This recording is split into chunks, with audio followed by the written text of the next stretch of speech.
Alright, in this video we're going to be talking about how to find the derivative of cosine square of x. So in this case we're taking the hyperbolic cosine.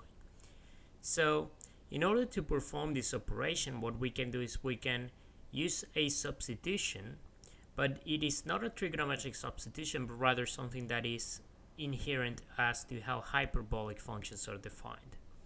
So basically, we know that a hyperbolic cosine is expressed in terms of exponential functions in the following way.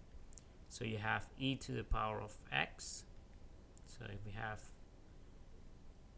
hyperbolic cosine of x, that's equal to half of e to the x plus e to the minus x. And then same thing happens with hyperbolic sine. You're going to have half of e to the x minus e to the minus x. So now what we do with this is we're going to input there, so we're just going to square this whole thing. So this is going to become 1 over 4. And then we're going to have e to the power of x plus e to the power of minus x, everything squared, dx. And now we can take the 1/4 out of the integral. And now we just expand this expression out. So this is going to be e to the 2x, because remember, e to the x times e to the x, you add the powers together. Then you're going to have plus e to the x times e to the minus x, that becomes 1. And then we have twice of that, so we have 2. And then the last one is going to be e to the minus 2x. And all of this with respect to x. So now that we expanded the expression, we can simply just integrate these using the standard techniques of integration we know. So for example, this one is going to be e to the 2x over 2 plus 2x plus e to the minus 2x over minus 2 plus c. And now we can just expand this out, so we're going to have e to the 2x minus e to the minus 2x over 8 plus 2 over 4, that's half, so we have half of x plus c. And now we could leave it out as it is, but we could actually substitute back for this expression. So we notice that we have that in here, but now the argument is 2x instead of x. So we can rewrite this here as 1/4 times sine, hyperbolic sine of 2x. Then we have plus x over 2 plus c.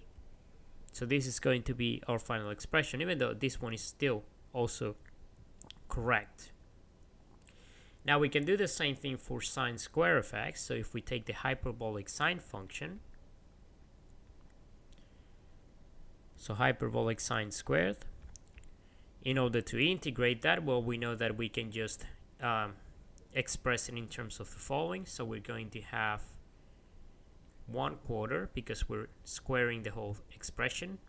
Now we're going to have e to the x minus e to the minus x squared dx. So we can expand this out as follows: e to the 2x minus 2 plus e to the minus 2x. And then we integrate, so we're going to get 1 over 4 e to the 2x over 2 minus 2x. And then here we're going to have minus e to the minus 2x over 2 plus some constant c. And then the last one is going to be equal to 1 over 4. Actually, let's just multiply everything by 1 over 4. So we're going to get e to the 2x, this is going to be minus,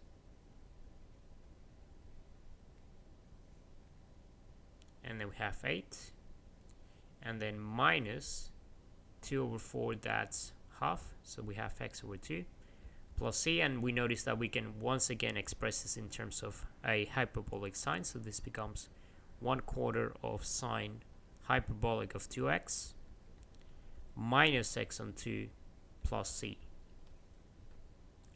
And the one thing that we notice is that this looks exactly the same as that, and the only difference is that we have a plus here instead of minus. But other than that, we still have sine, hyperbolic sine here. So is that right? Well, it turns out that sometimes when you have trigonometric functions or hyperbolic functions, a lot of them are going to give you one of them. So for example, if you integrate cosine squared and sine squared, you get expressions for hyperbolic sine 2x. If you were to do it with trigonometric functions, you know that if you integrate either cosine squared or sine squared, you still get expressions for sine x. So that's the same kind of thing that is happening here. Now the only difference is that of course the sign is going to be different for those two cases. But other than that, that's how you would do it.